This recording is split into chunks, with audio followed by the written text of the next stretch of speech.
Bueno, bienvenidos a todos a esta sesión de webinar en la cual nos vamos a enfocar en el por qué ah, modernizar aplicaciones en la nube, cuáles son esos elementos que nos benefician a la hora de usar esta aproximación para sacar el máximo provecho de la nube.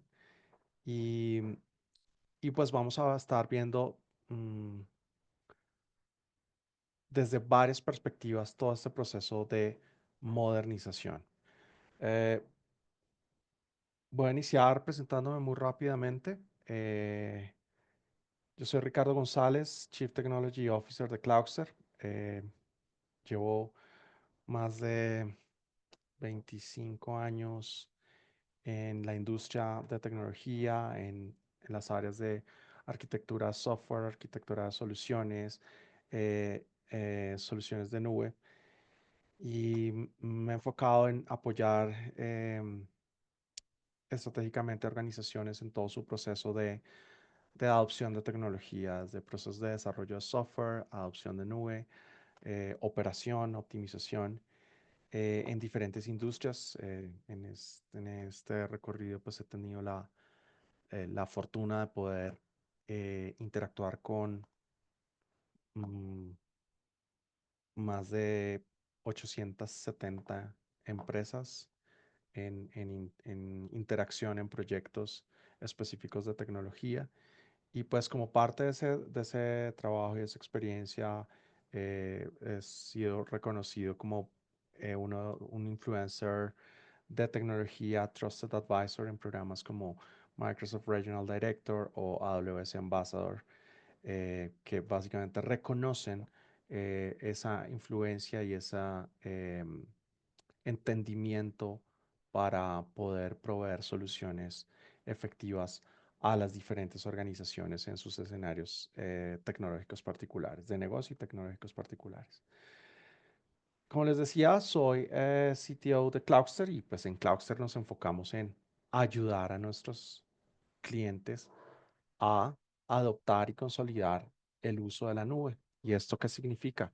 En ir desde, dependiendo del momento de madurez en adopción de nube que se encuentre nuestro cliente, la organización, pues vamos a abordar en diferentes formas ese proceso para acelerar esa adopción, para consolidar y maximizar el uso de la nube en áreas como DevOps, el proceso, la práctica de DevOps, migraciones y modernizaciones, llevar cargas a la nube y modernizarlas para sacar el mayor provecho de la misma, seguridad de nube, procesos de recuperación de desastre y alta disponibilidad, escenarios de trabajo remoto y desde el año pasado eh, soluciones de Data Analytics y GenAI y bueno, inteligencia artificial en general. Todo enmarcado desde la perspectiva del gobierno de nube. Para nosotros el gobierno de nube es algo fundamental que se vuelve un habilitador para todos estos procesos de migración, modernización, recuperación de desastres, etcétera, etcétera, etcétera. Somos una compañía especializada en AWS y como parte de eso, pues invertimos mucho en eh, la preparación de nuestro equipo para poder enfrentar estos retos de tecnología y retos de negocio de nuestros clientes. Eh, Nos enfocamos en áreas como la arquitectura, la práctica de DevOps, prácticas de desarrollo, seguridad, analítica y machine learning en los procesos de certificación y hacemos parte de múltiples programas en nuestro relacionamiento Premier, nuestro relacionamiento Advanced con AWS. Entonces, entremos en materia. Eh, ¿Por qué una compañía busca migrar a la nube? Hay múltiples drivers, hay múltiples razones de negocio tecnológicas que invitan o llevan a una organización a empezar a adoptar la nube a través de la migración. Una de ellas es eh, el costo. el costo de mantener y operar cargas de trabajo. Otro de los drivers es el performance, el rendimiento que puede lograr y el nivel de escalabilidad que puede lograr en la nube versus cualquier solución on-premise. Y una de las cosas más importantes es la agilidad de negocios. ¿Por qué? Porque a través no solo de eh, la tecnología que se disponibiliza a través de la nube, sino adicionalmente a través de los procesos, frameworks y estrategias, eh, el time to market de las soluciones tiende a ser mucho menor. Vamos a ver algunas de las estadísticas importantes que tienen que ver con por qué la nube, por qué muchas organizaciones hoy en día ya ven la nube como un jugador principal, incluso antes de lo que llevaban en el mundo de on-premise. Ya muchas organizaciones se vuelven cloud first, primera opción es la nube, luego otras opciones. Por ejemplo, 47% de los CEOs están siendo exigidos por las juntas directivas para incrementar la huella de sus negocios digitales, para fortalecer más la presencia digital en los negocios. 79% de los CIOs creen que los negocios digitales los ayudan para prepararse mejor para el cambio en términos de organización de TI. ¿Sí? El hecho de eh, adoptar soluciones digitales, soluciones en las que el canal principal es digital, que van de cara al cliente final, de cara a otros clientes o partners de negocio, empujan la transformación interna de la organización. 67% de los líderes de negocio creen que deben alcanzar el ritmo de digitalización para mantenerse competitivos. Definitivamente el que no entra allí, pues se queda y puede morir, ¿no? Lo hemos visto en muchas verticales, historias de muchas compañías que se demoran mucho en moverse y básicamente quedan ahogadas en la inercia. Y 83% de los CIOs esperan que tecnologías como GenAI sean importantes para sus compañías en el futuro muy cercano y eso tiende a ser casi que el hoy, ¿no? Entonces, las tecnologías como GenAI son tecnologías que son intensivas en recursos de cómputo, que es muy difícil poder aprovisionar adecuadamente en el mundo on-premise. La nube es el mecanismo más viable para poder hacer ese aprovisionamiento y esa viabilización de soluciones. Por eso la nube se vuelve más importante aún. Y para mantener esa ventaja competitiva, pues, ¿qué es lo que buscamos y qué es lo que tiene que hacer una organización?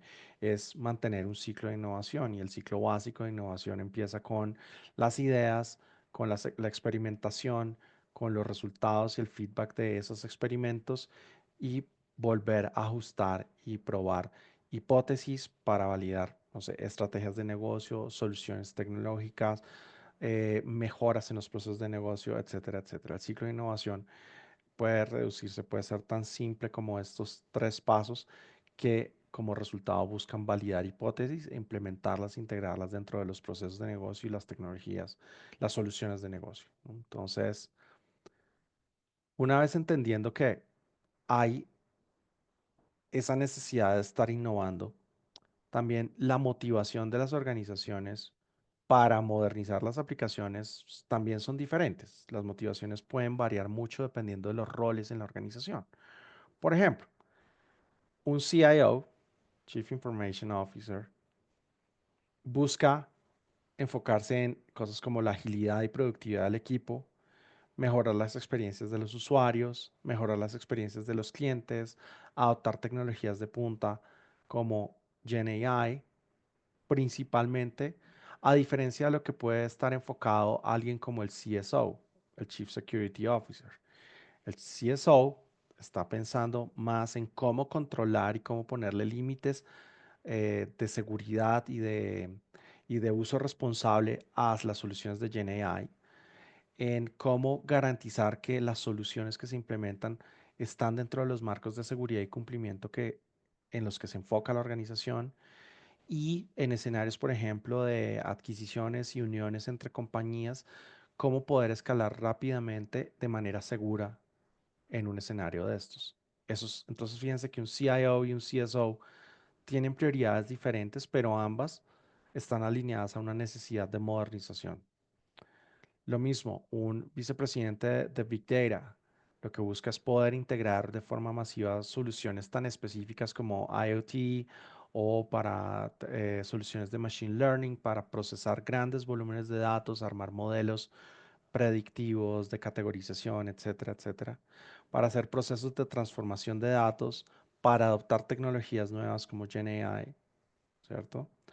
Y por el otro lado, un vicepresidente de infraestructura y operaciones está enfocado en simplificar reducción de los costos, garantizar los procesos de cadena de suministros, consolidar proveedores y data centers, digamos, dejar de tener esa fragmentación de operación y gestión en en tantos puntos y también facilitar los procesos de escalación, de escalación o de escalamiento y de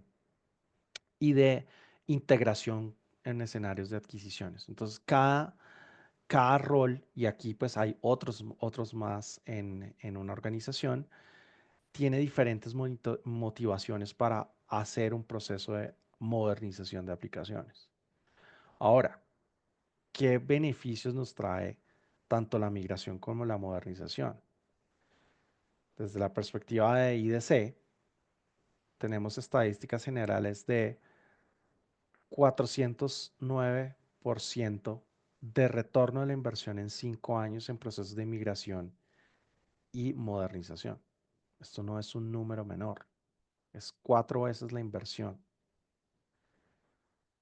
89% mayor velocidad de despliegue. Muchas organizaciones tienen procesos debido a lo obsoleto de sus soluciones desde la perspectiva tecnológica, se ve ralentizado su proceso de innovación y su proceso de entrega de nuevas capacidades al negocio. Y los procesos de migración y modernización llevan a estadísticas de 89% en incremento de la velocidad. 43% menos incidentes de seguridad por año.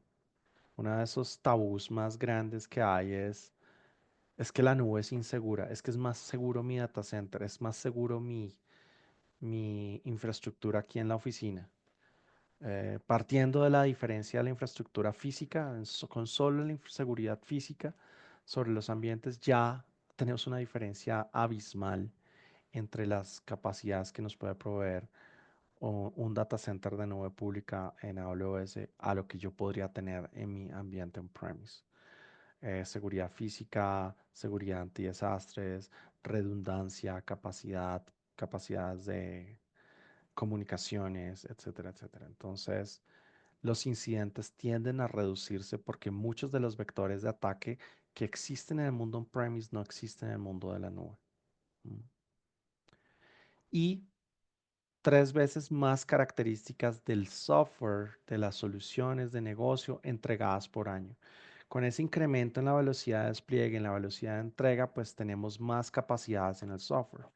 Entre más adopto y modernizo mis cargas de trabajo, más puedo acelerar dicho proceso. Entonces, estos son puntos, unos números muy dicientes, muy importantes alrededor de el valor de la migración y la modernización.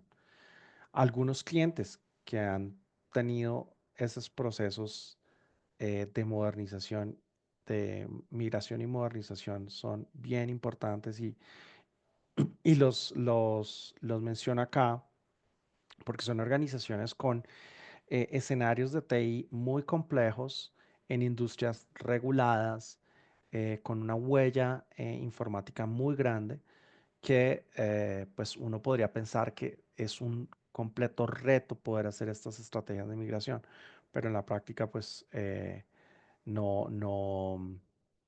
los resultados hablan por sí solos. Entonces, por ejemplo, General Electric, reducción del 52% del costo total de propiedad. Pues, ¿cuál es el costo total de propiedad?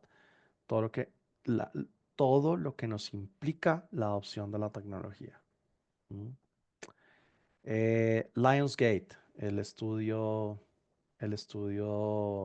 de cine, evitamos adquirir espacio adicional en centros de datos ahorrando un estimado de $1 millón en 3 años. $300.000 por año en ahorros de inversión de data center. Redujimos nuestra huella de centros de datos de 8 a 3 en 2018. Capital One, uno de los bancos importantes de Estados Unidos, pues pasar de 8 data centers a 3. Imagínense todo el impacto de simplificación de la operación de TI, simplificación de la seguridad de TI, simplificación de la actualización y mejoras de features de productos. También está Orbis que trabaja en salud ocular. Entonces, hemos mejorado el desarrollo de software en un 20%.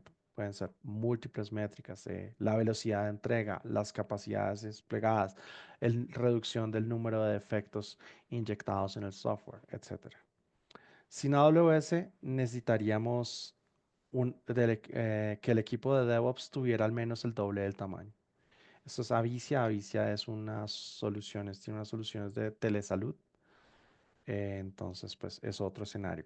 Que al final un equipo más pequeño significa también un costo más bajo de propiedad, ¿no? Total de la propiedad. Con la mitad de las personas que normalmente se requiere para construir y operar sitios, tenemos nuestros despliegues en la nube. Eso es Bustle. Bustle es una red de sitios de contenido en Internet, red de sitios web de contenido. También Condé Nast, 15% de incremento en la disponibilidad de nuestros servicios. Estamos viendo una disponibilidad de hasta 99.99 en Vodafone Italy. Disponibilidad aumentada de 99.7 a 99.999 en 2C2P, que es un procesador de pagos. Pasamos de despliegues que tardaban 6 semanas a uno por semana, 3M.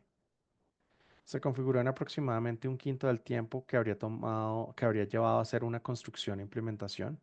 Intuit Software. Intuit Software tiene software contable, uno de los SaaS más grandes de Estados Unidos. Nuestros proyectos ya no duran años, duran meses. Autodesk, recuerden, desarrollo de software de productos de diseño y graficación.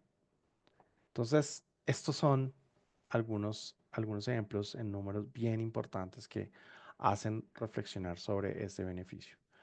Ahora, vamos a ver en el proceso de migración, los procesos de migración en qué consisten. Cuando empezamos a hablar de una migración de cargas de trabajo a la nube, hablamos de diferentes caminos de migración y hablamos de 7 Rs, porque todos empiezan con R, los 7 Rs de la migración. La primera opción es retirar lo obsoleto. Si ya no me sirve, ¿para qué lo mantengo? Si ya no me sirve, ¿por qué no lo quitamos? ¿Por qué no lo reemplazamos por otra cosa?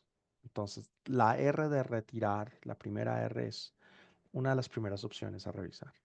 Retener es, vamos a mantenerlo y no vamos a modificarlo, lo vamos a dejar como está. Es básicamente no vamos a hacer nada de migración. Reubicar es mover y rehospedar, es desplegar en otro tipo de host que ejecute las cargas de trabajo. Recomprar es básicamente reemplazar por una nueva solución más moderna.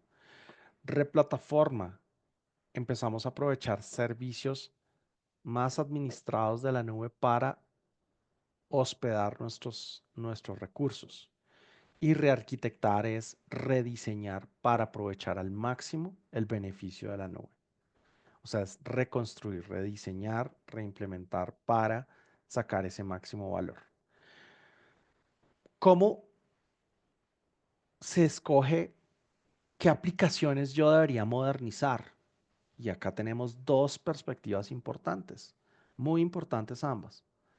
No, una es más importante que la otra, no necesariamente. Ambas tienen mucho peso, pero sí hay que considerar que deberíamos tener una como driver principal. Ya vamos a ver cuáles son esos dos criterios principales. Las razones de negocio es la primera. ¿Qué razones de negocio puedo tener para escoger una carga de trabajo o llevar a la nube? Es una carga de línea de negocio, line of business, crítica para el éxito del negocio. Es los elementos que hacen de mi negocio un negocio, las soluciones, ¿sí? Que hacen de mi compañía un negocio. Las soluciones que están de cara al cliente, las que tienen un impacto importante en el ingreso, las que tienen lógica de negocio propietario, lo que yo he desarrollado, mi propiedad intelectual, las que nos hacen diferentes en el mercado, las que el valor que genera excede el costo que también produce, ¿no? Eso es otro importante, otro elemento importantísimo a tener en cuenta como criterio para esa elección. So, esos son, fíjense que todos son criterios de negocio, pero también tenemos criterios técnicos. Y esos criterios, razones técnicas para escoger una aplicación incluyen tecnologías viejas sin soporte. No, es que esto eh, corre en un lenguaje de programación con un runtime que solo se soporta en Windows 2003, que ya no tiene soporte hace más o menos 17 años, 18 años. Eso es un liability, eso no es una aplicación de negocio, es un riesgo para una organización.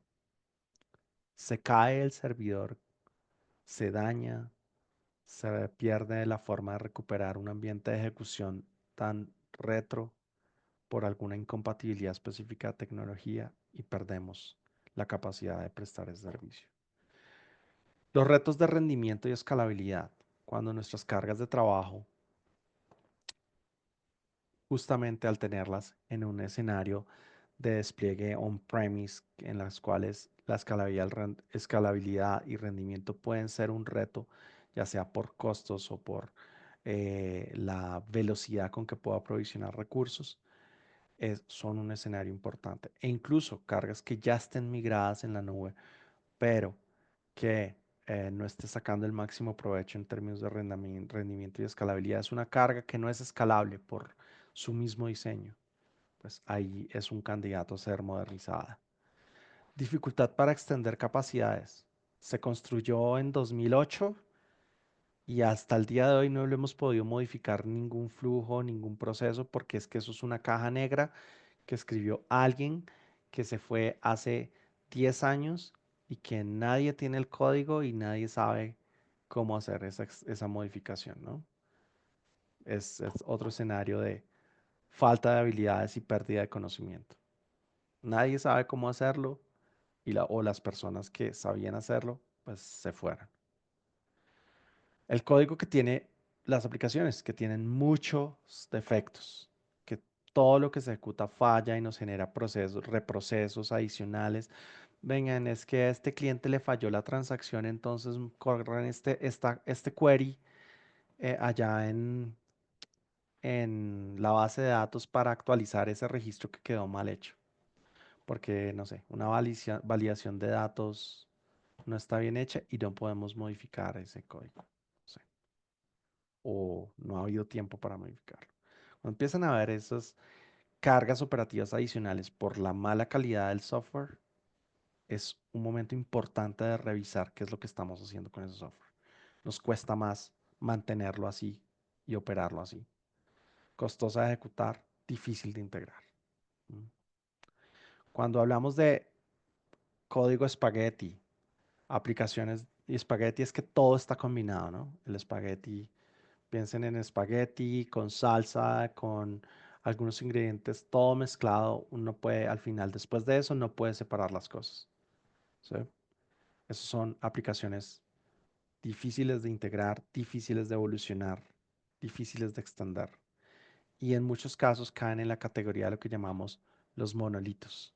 Los monolitos son aplicaciones que en un solo nivel, es decir, en un solo paquete de despliegue, en un solo despliegue, en un solo ambiente de ejecución, Incluye las capacidades de interfaz gráfica, la lógica de negocio, el código de acceso a datos, de tal manera que todo está entrelazado, codependiente y solo se puede empaquetar junto para entregar y ejecutar. Y así uno oiga esta descripción y diga, uy, esto tiene tantas cosas malas. Esto es un común denominador en muchísimas soluciones de software, en muchísimas organizaciones, en muchísimas compañías, en muchísimos equipos, trabajan en aplicaciones monolíticos y continúan día a día luchando con los retos que les plantea una solución monolítica. Esto es más común de lo que se imaginan y son muchas las empresas que tienen todos estos problemas que hemos mencionado, muchísimas.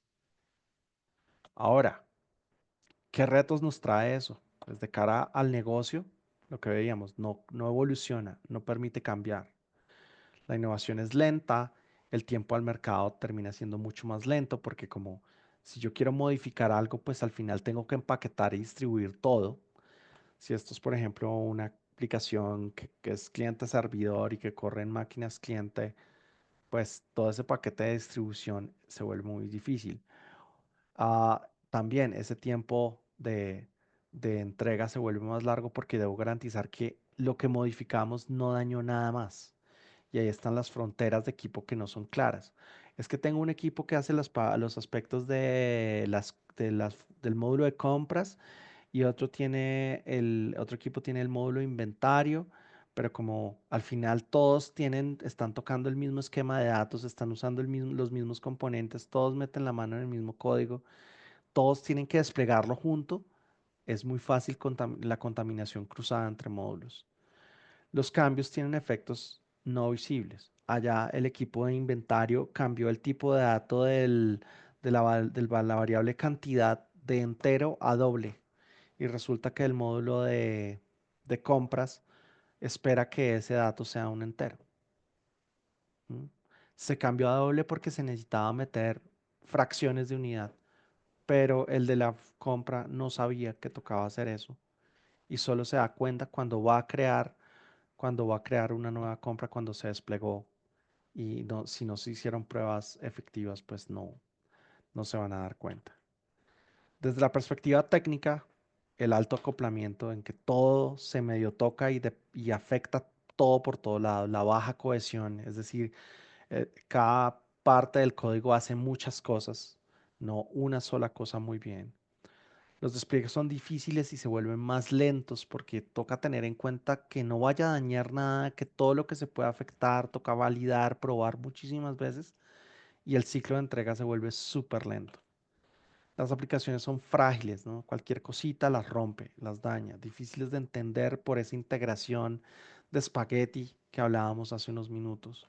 La experimentación rápida, pues, tiene el potencial de dañar cosas a escala, ¿sí? El daño por no ser diligentes y estrictos en el, el control alrededor, pues puede ser generar daños colaterales. Y por último, se vuelve entre los últimos, difícil de escalar y pues establece barreras de adopción de tecnología, porque los monolitos eh, y sobre todo muchas tecnologías legacy, pues son difíciles de llevar a escenarios modernos, incluso de ejecución. Entonces, todos los cambios en soluciones de estas van a tener un alto impacto a lo largo de la aplicación y a lo largo pues de todos los stakeholders alrededor de ellos. Entonces, ¿cuál es el camino de modernización de un monolito? Cuando tenemos un monolito, la organización y que sufre de todos esos problemas que hemos visto, la dificultad para evolucionar, la dificultad para adicionar capacidades funcionales nuevas, la dificultad para hacerla escalable, la dificultad para entregar rápidamente versiones. Eso hace que el valor generado por esa carga sea cada vez menor. Y esto se refleja en que van a impactar a mis clientes, voy a probablemente a tener menos clientes o clientes insatisfechos, a que voy a afectar la capacidad de innovación de la organización porque esos monolitos dificultan el cambio. como lo hemos dicho. Y vamos a terminar deteriorando la experiencia de nuestro usuario final, no solo del cliente, sino también de todos los stakeholders alrededor de esto, desde el dueño del negocio, de la idea funcional de este servicio, hasta los operadores, los desarrolladores, los arquitectos allí, pues van a verse frustrados como un resultado de esta aproximación. Una aproximación de modernización, de migración y modernización es tenerlo en dos fases. Una fase en la cual nos movemos a la nube,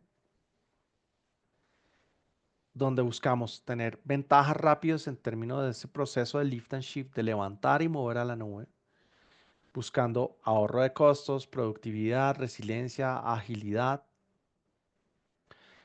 Eso sería el escenario de lift and shift. Y si hacemos replatform, que sería reemplazar por servicios más administrados en los ambientes de ejecución de parte de nuestras cargas de trabajo, vamos a tener eficiencia en operación porque no es lo mismo operar infraestructura que operar plataforma, ahorros en costo y agilidad.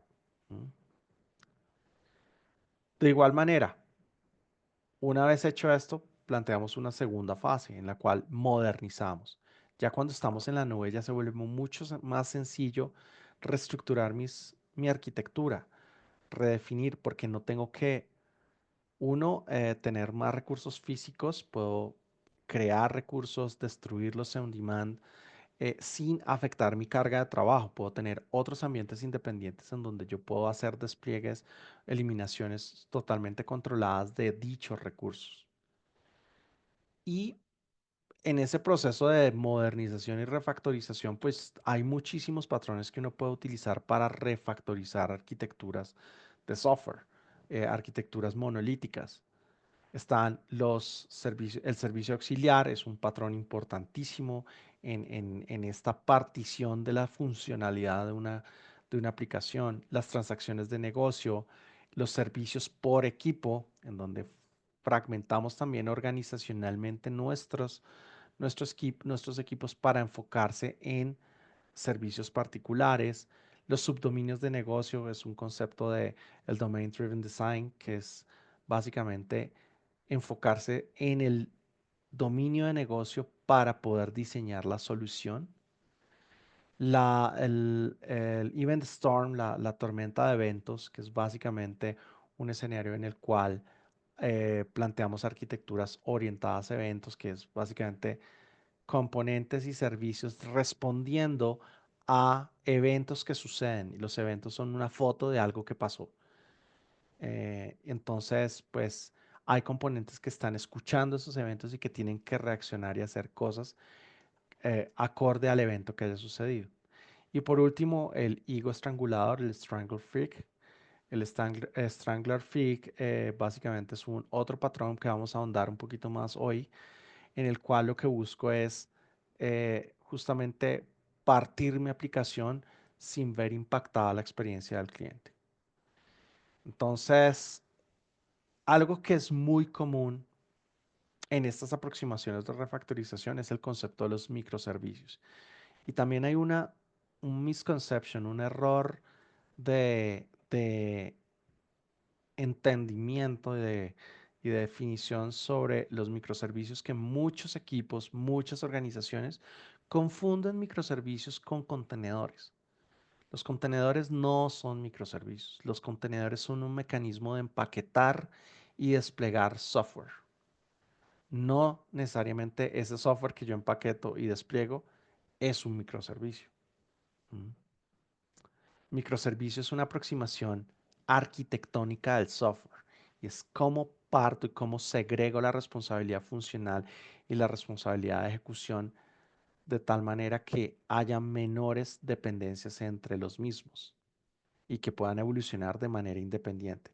Y eso no necesariamente se logra con contenedores. Yo también puedo tener monolitos en contenedores. ¿Sí? Entonces, los contenedores no son microservicios. Eso, si no lo sabían, interiorícenlo porque es una base fundamental para tener una conversación arquitectónica mucho más productiva. Entonces, ¿Qué son los microservicios? Es una arquitectura en la que no se comparte nada. Cada servicio es dueño de todo, de una interfaz, de una lógica, de unos datos y de todo lo necesario para interactuar con el resto de componentes de una solución. Entonces, básicamente son componentes débilmente acoplados, no hay dependencias, las conexiones son por mensajes o por APIs, ¿sí? Y cada microservicio hace una sola cosa, pero la hace muy bien, ¿sí? Es la oda a la especialización. Entonces, si por ejemplo, en el caso que mencionaba ahorita del monolito, en donde alguien modifica un servicio, el servicio de inventario y el servicio de facturación, necesita información del inventario, al yo definir interfaces de mis servicios, yo necesito garantizar que mi interfase no cambie para que los consumidores de mi servicio pues puedan consumirlo. Entonces ahí, por ejemplo, si yo quisiera cambiar de un tipo de dato a otro, en realidad normalmente lo que se hace es que uno no cambia el API, no cambia la especificación del API, sino que crea una nueva versión del API y debe mantener las dos versiones del API, de tal manera que los consumidores no rompan su contrato con el servicio y puedan continuar funcionando. Pero esto es un caso, por ejemplo, cuando las APIs son públicas y necesitan ser consumidas por muchos usuarios de los cuales yo no tengo control sobre el uso del servicio o pues más allá de cómo lo van a hacer, no tengo control de cómo lo van a invocar. Pero cuando mi servicio es un servicio que presta funcionalidad a otros servicios, pues yo sí puedo controlar allí y podría tener diferentes mecanismos de versionamiento.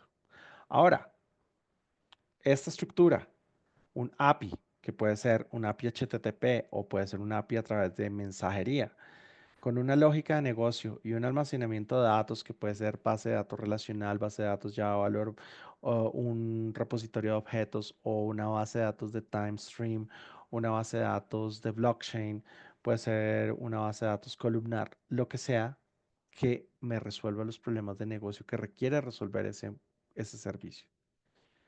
Y cuando tenemos múltiples servicios, pues una arquitectura de microservicios en realidad tiene muchas cosas que lo componen. Los mensajes, la persistencia y gestión del estado, la orquestación, cómo es la secuencia de invocación de estos servicios, el descubrimiento de los mismos, cómo llego al endpoint que expone un servicio y no me pierdo en el camino. Un API Gateway para exponer justamente esas APIs. Todos esos son componentes de una solución orientada a microservicios. Y entonces uno escucha muchos equipos, no, es que vamos a migrar nuestra solución a microservicios. Y aquí no hay que subestimar el proceso. Esto es un proceso que puede no ser trivial porque muchas veces los equipos no están preparados para hacerlo. Entonces, es viable, es muy beneficioso, se puede lograr muchos beneficios, pero no necesariamente es trivial. Entonces, debe tenerse conocimiento, cosas como Domain Driven Design, desacoplamiento entre componentes, gestión de evento, persistencia autónoma. ¿Qué es la persistencia autónoma? Cada servicio es autónomo en la forma que almacena los datos. Es lo que llamamos la persistencia políglota. Un servicio, por ejemplo, podría tener una base de datos relacional y el otro servicio tiene una base de datos Java valor. Y el otro servicio tiene una base de datos documental y resulta que los tres hacen parte de una carga de trabajo mucho más compleja que tienen servicios independientes y que tienen persistencia acorde a lo que necesita el servicio. No, yo tengo que organizarme para poder iniciar un proyecto de estos de modernización.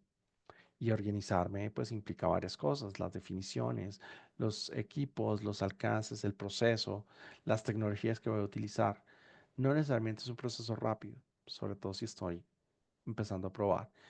Y puede ser costoso, pero aquí hay que preguntarse este trade-off.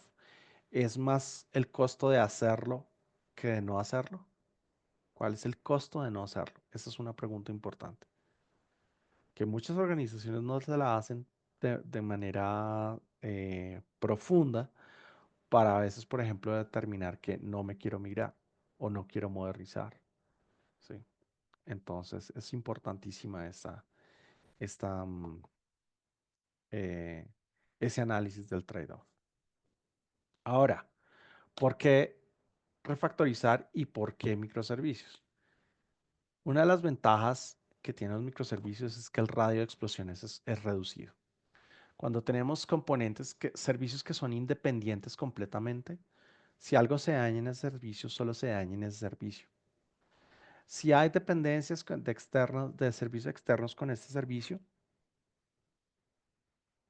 pues en todo caso siempre las dependencias con otros componentes debemos tenerlas controladas desde el consumidor para cuando no se responde errores, ¿no? Entonces la explosión es un poco menor. La autonomía funcional es clave porque solo es una funcionalidad la que tenemos en la carga de trabajo. Entonces hace una cosa muy bien. La velocidad de desarrollo se vuelve mucho más rápida. ¿Por qué? Porque no hacemos 80 funcionalidades, hacemos una y muy bien. Y podemos enfocar la escalabilidad.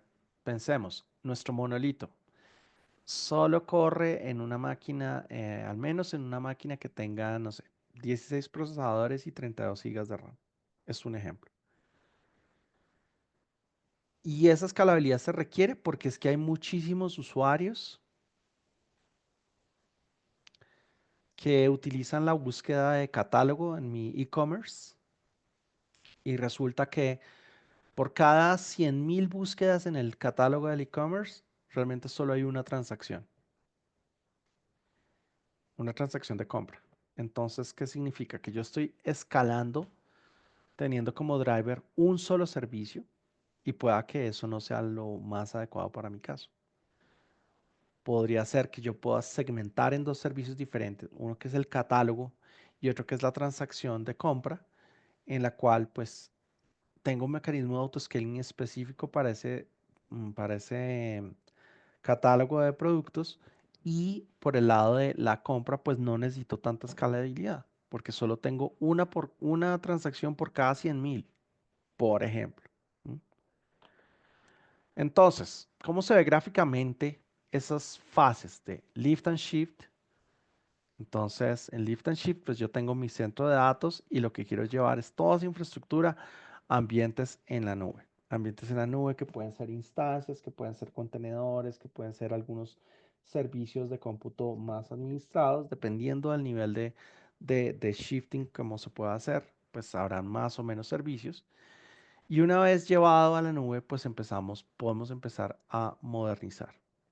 Y cuando digo empezar a modernizar, es empezar a utilizar todos esos patrones para reconstruir el código de nuestras bases, de nuestras aplicaciones y de esa manera poder em, segregar las capacidades en servicios independientes, en los ambientes de ejecución específicos adecuados para cada carga de trabajo.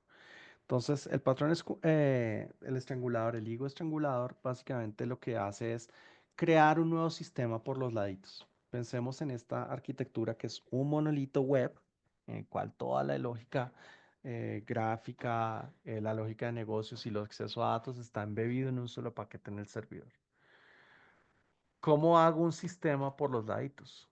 Empiezo a colocar componentes como un proxy que me permita hacer transparente las solicitudes de los browsers, de los usuarios, y no tener que resolver la separación. Entonces, el API Gateway, digo, el proxy aquí me permite segregar el tráfico para esos diferentes componentes, que serían el componente original, el monolito, pero los servicios específicos para un servicio que estoy segregando, pues los puedo apuntar a otro recurso. Y también, pues puedo partir los datos para poderlo acceder em, de forma independiente.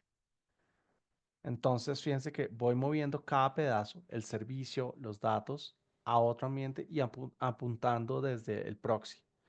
Y así lo hago con cada uno de los servicios que hacen parte de la capacidad de mi funcionalidad de mi monolito.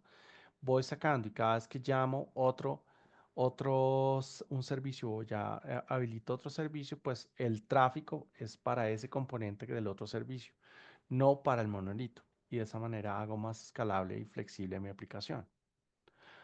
Ahora, un ejemplo sencillo. Tenemos un monolito del shopping cart, las órdenes, el inventario y los envíos. y resulta que decimos, no, pues ese monolito tenemos que partirlo y vamos a sacar el servicio de envío. Ah, listo, sacamos el servicio de envío. O sacamos también el inventario. O sacamos los servicios de orden, de inventario y de envío para que funcionen de manera armoniosa. ¿No? El patrón fachada, poner un punto de entrada común, transparente para los consumidores del servicio. Entonces, la fachada originalmente llama al monolito directamente, pero en la medida que yo voy separando cosas, yo puedo empezar a redirigir ese tráfico y llamar otros componentes nuevos que implementen lógica similar.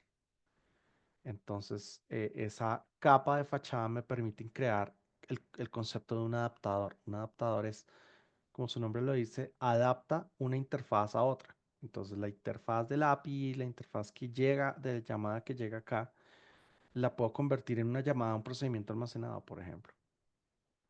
Eso es un adaptador. De pronto acá recibe un método em, adicionar, que reducir el inventario y por debajo lo que llamaba era un procedimiento almacenado. Acá yo puedo mantener esta interfaz original, pero hacer una invocación y ya esto es una implementación independiente de este servicio. Lo mismo pasa para cualquier otra operación.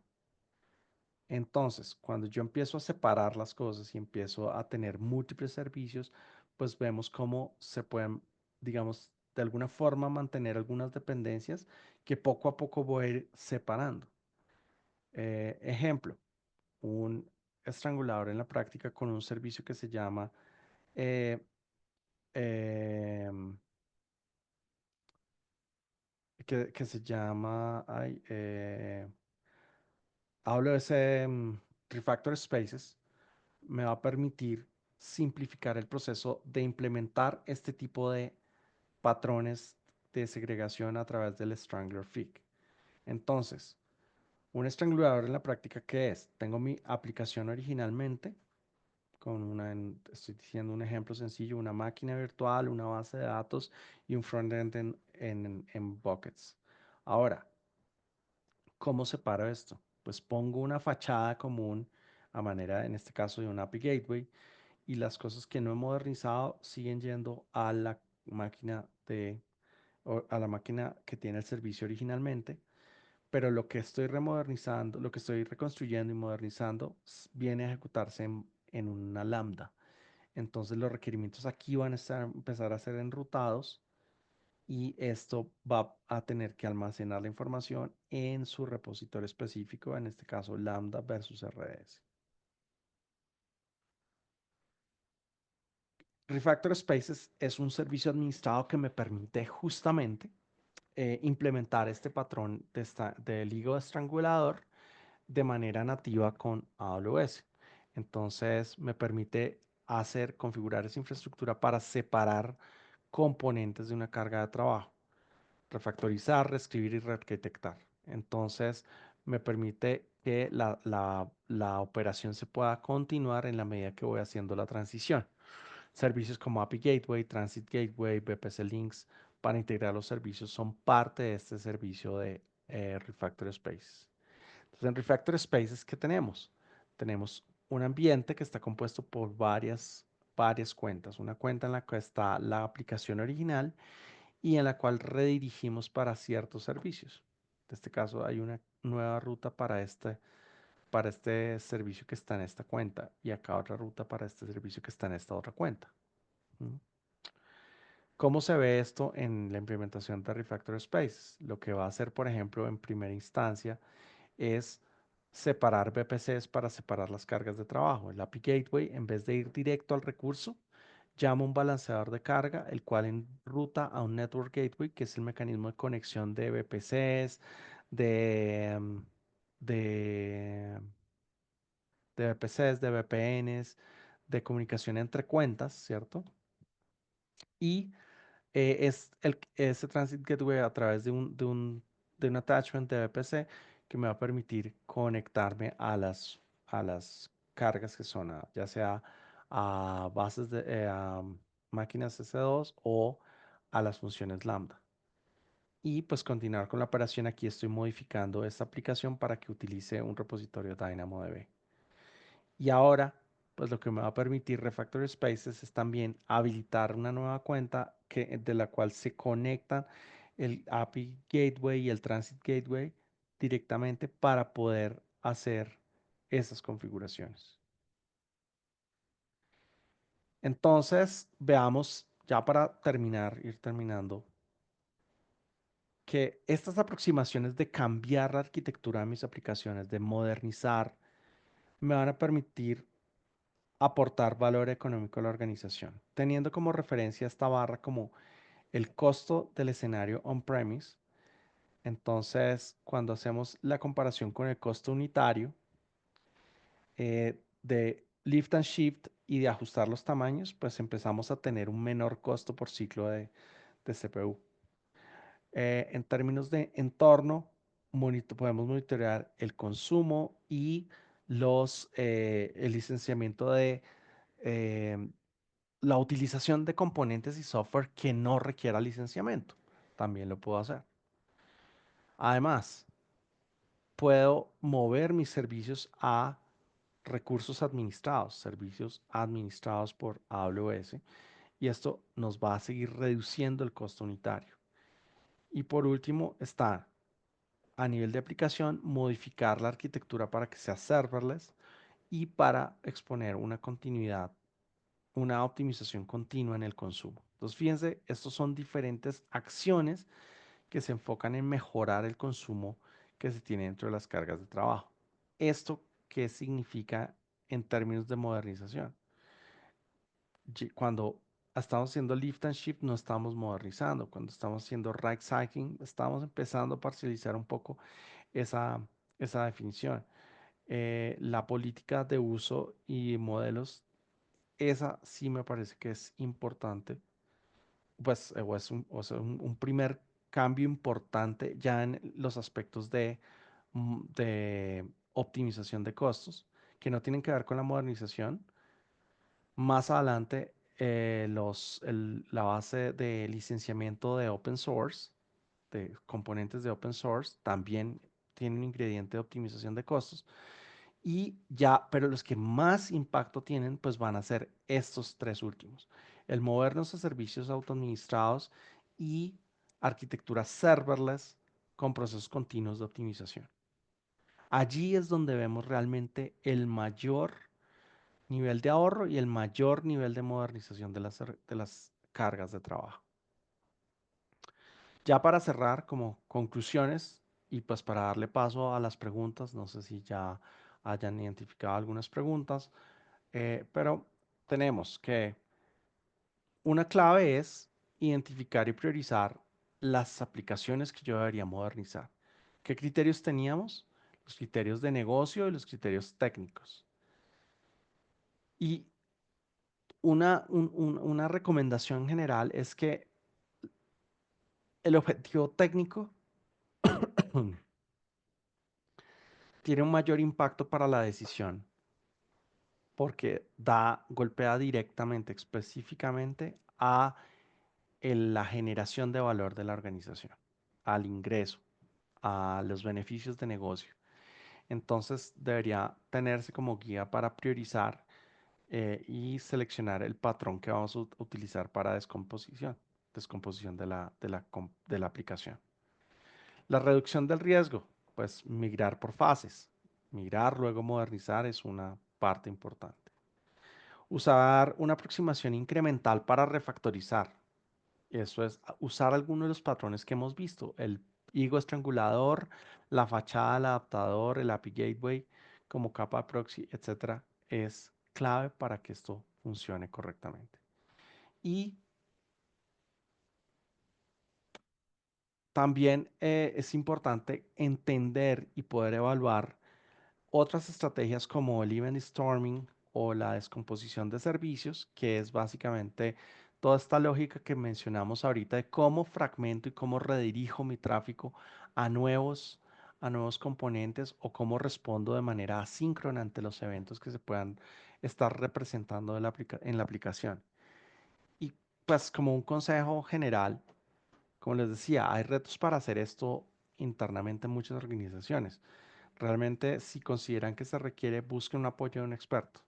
Eso nos ayuda, pues nos ayuda para hacer un proceso de migración y modernización mucho de manera más efectiva, porque estos expertos, pues básicamente en nuestro caso, unos partners especializados, conocemos mucho más fácil, mucho más profundamente el comportamiento de los servicios, las implicaciones, las dependencias, las estrategias que funcionan, las que plantean más riesgo. Y ese proceso de aprendizaje también puede ser parte del proceso de ejecución de estos proyectos de migración y modernización. Entonces, con esto terminamos este webinar muy a tiempo y les voy a pedir a todos, pues, que por favor nos llenen este pequeño cuestionario, un par de preguntas de feedback de este evento y pues le doy paso a las preguntas y vamos a, pues, a levantar la mano o a abrirle el, el micrófono para hacer las preguntas correspondientes. No sé, tenemos a alguien preguntando. Hay un par de preguntas que ya están en la sección de Q&A. Andrés Arias pregunta, hola equipo Cluster, dejo una pregunta por acá.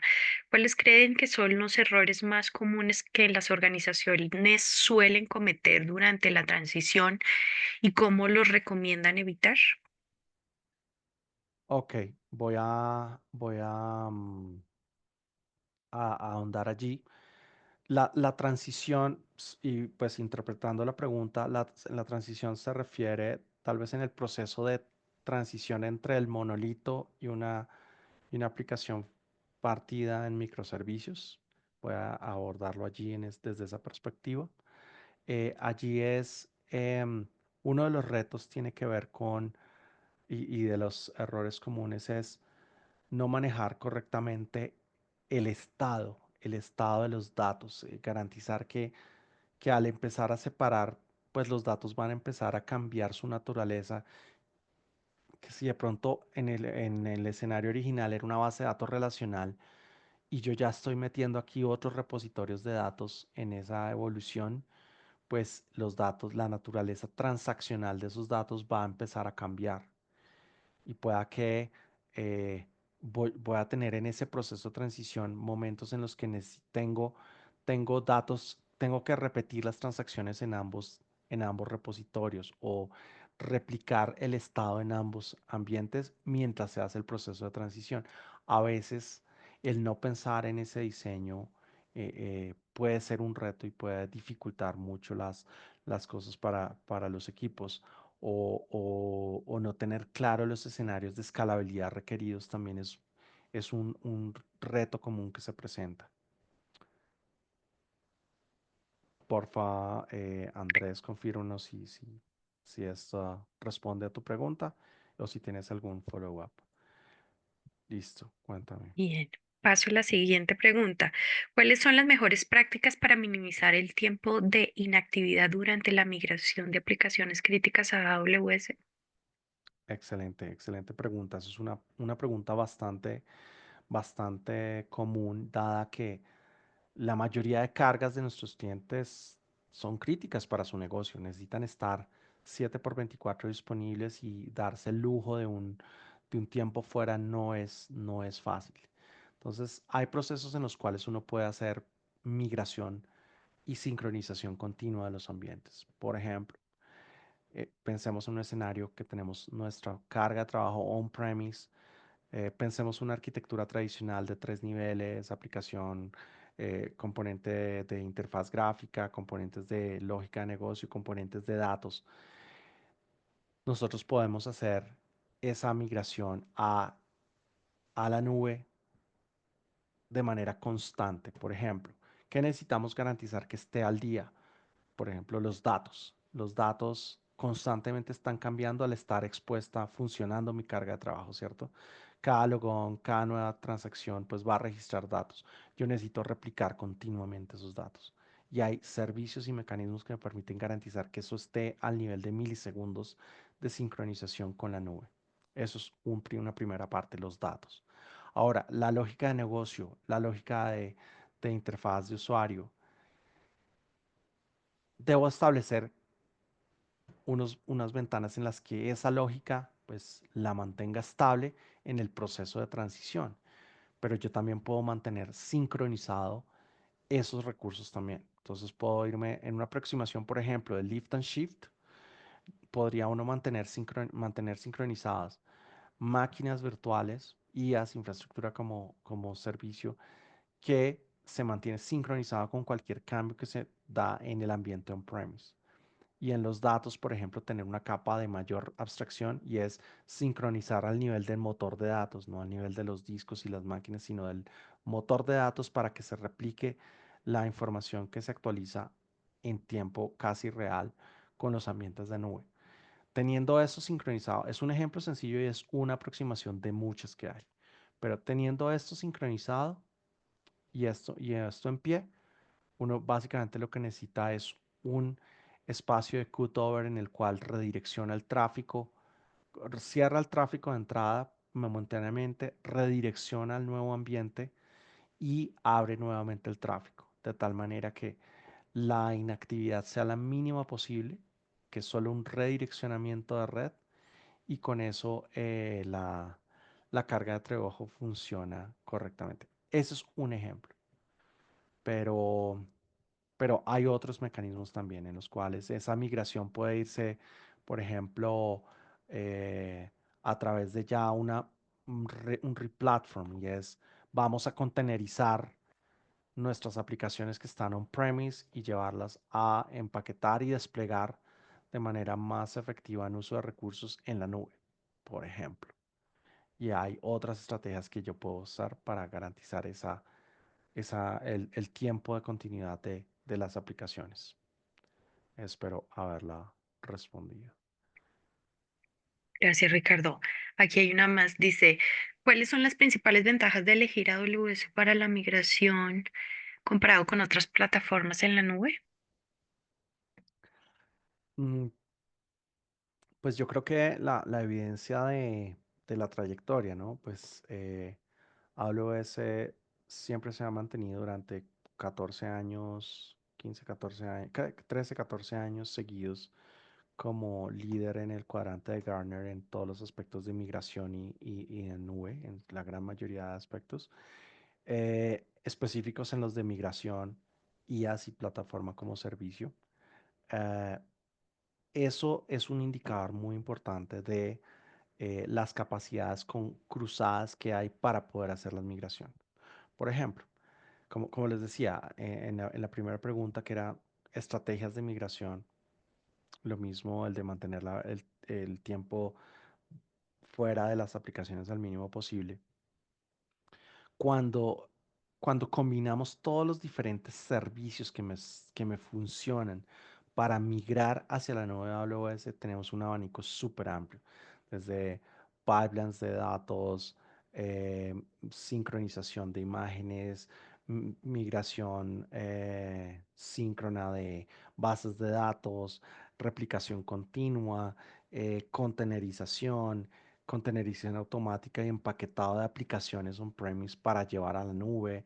O sea, hay una cantidad de servicios que nos en conjunto cubren muchísimos de los escenarios que se presentan comúnmente para migrar, desde aplicaciones sencillas, cliente-servidor, aplicaciones web, hasta aplicaciones en mainframes y tecnologías de legado. Entonces, creo que la combinación y el abanico de soluciones, no solo de AWS, sino también de terceros, otros fabricantes con soluciones para los procesos de migración también, en casos muy específicos, funciona muy bien. Gracias. Hay otras más. Dice, ¿qué tipo de soporte y capacitación ofrece Cloudster a las empresas durante y después del proceso de migración?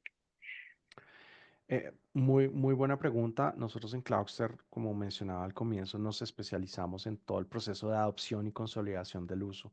Entonces, tenemos una práctica de migración y modernización muy consolidada, en la cual ayudamos a llegar a la nube y apoyamos en todo el proceso de adopción de la práctica, de entendimiento, de conocimiento.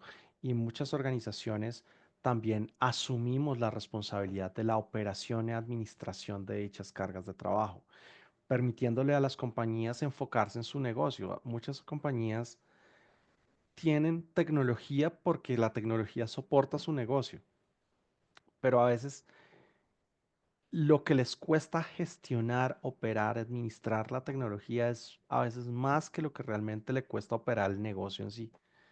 Entonces, eso pues no tiene mucho sentido porque las empresas no necesariamente son de tecnología, solo que usan la tecnología para soportar su negocio. Entonces, cuando nos puede delegar esa responsabilidad con un equipo de expertos para operar, administrar, optimizar sus cargas de trabajo, pues las compañías se pueden enfocar mucho más en el negocio y en innovar y en sacar nuevos productos, nuevos servicios y no en operar y administrar tecnología. Entonces, hay un proceso, toda una práctica de migración y modernización que nos ha ayudado a llevar a muchos clientes a esa adopción completa de la nube. Súper, dice. Cuando se moderniza una aplicación monolítica a microservicios, ¿cuál es la estrategia para manejar los errores? Por ejemplo, en un monolito, si algo va mal, ¿se puede ejecutar un rollback? Muy buena pregunta. Aquí en los microservicios también. En los microservicios, la estrategia de despliegue, de actualización y rollback puede ser específica para cada microservicio. Yo puedo decir, por ejemplo, ah, como cada servicio es independiente, en los microservicios, cada microservicio por definición debería poderse actualizar de manera independiente sin afectar a los demás microservicios que puedan hacer parte de una solución. Entonces, una actualización, por ejemplo, que inyecte un error que en las pruebas automáticas unitarias de carga no se haya detectado, no estuviera cubierto por esas pruebas. Llega el error a producción, yo no tengo que hacer rollback de toda la carga de trabajo, como si tendría que hacerlo en un monolito. Yo tengo que remover, hacer el rollback de todo en un monolito. Y ahí está fuera de servicio todo. Pensemos, por ejemplo, en un e-commerce. En un e-commerce que por ejemplo, el catálogo de productos es un servicio, la facturación es otro, el perfil del usuario es otro servicio, el carrito de compras es otro servicio. Pensemos que mandamos un defecto en el servicio de la factura. Mientras yo arreglo ese defecto en el servicio de la factura, yo no tuve que desmontar nada de los demás servicios, ni hacer rollback de todo eso. Mientras tanto, hay 100.000 consultas. Mientras hay una consulta, una operación de facturación, hay 1.000 operaciones de consulta en el catálogo de productos. Entonces, esa independencia me permite tener un control muy granular y puedo hacer rollback, puedo volverme a una versión anterior o puedo hacer roll forward, en redesplegar una nueva versión con un fix. Eso es totalmente viable en el mundo de microservicios y esa es una de las razones que esa arquitectura tiene sus beneficios. El aislamiento del impacto sobre los demás componentes de la carga de trabajo. Gracias. Y por último, dice, saludos equipo Cloudster. En un microservicio, ¿cómo podría seguir leyendo la data de una base de datos del monolito? Eh, También es una muy buena pregunta. Normalmente hacemos es adaptadores. Entonces, por ejemplo, voy a volver a uno de los diagramas que teníamos por acá para que lo tengamos como referencia. Y es que por aquí, por ejemplo, en este del estrangulador, acá, utilizando esta aproximación en una fachada, estoy creando esos adaptadores que me podrían permitir seguir yendo a la base de datos original del monolito, pero acá yo puedo adicionar otra lógica que también me lleve esos datos a un nuevo repositorio de datos, ¿sí?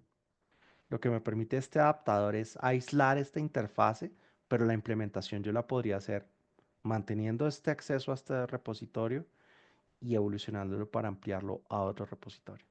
Entonces los adaptadores, los patrones de diseño son clave aquí para poder lograr ese objetivo de mantener el acceso al monolito por alguna razón de negocio específica mientras se logra toda la separación completa y llevar los datos a a ese nuevo repositorio que los quiero llevar también. Así es más o menos la forma en que se lleva un proceso de poder integrarme a los datos y a los, no solo a los datos, sino a la funcionalidad del monolito. También funciona similar. No todas las integraciones son exclusivamente a nivel de datos.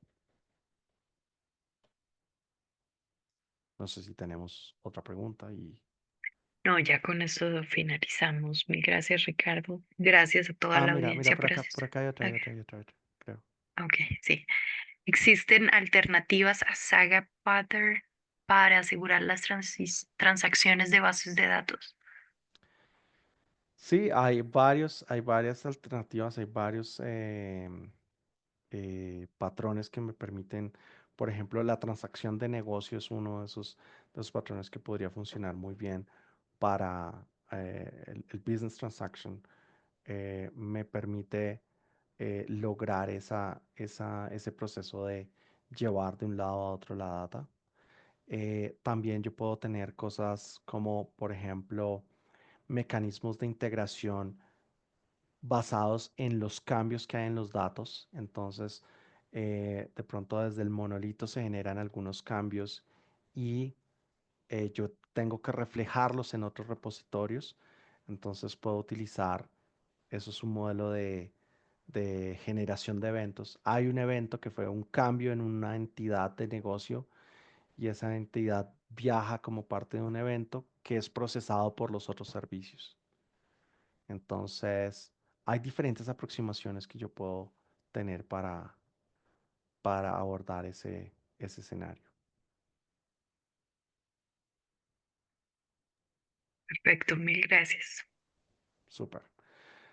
No, pues con esto ya terminamos. Fueron más o menos unos 15 minutos de preguntas y pues no me queda más que agradecerles a todos su asistencia, su permanencia en el webinar y interés. Las preguntas muy relevantes y por favor, no duden en contactarnos con esos retos que tienen en los procesos de adopción, de migración, de modernización y todo lo relacionado a sus diferentes escenarios de negocio y tecnología en los cuales podemos apoyarlos con sus estrategias de adopción de nube. Entonces, muchísimas gracias a todos de nuevo por su asistencia y estaremos en contacto. Muchísimas gracias.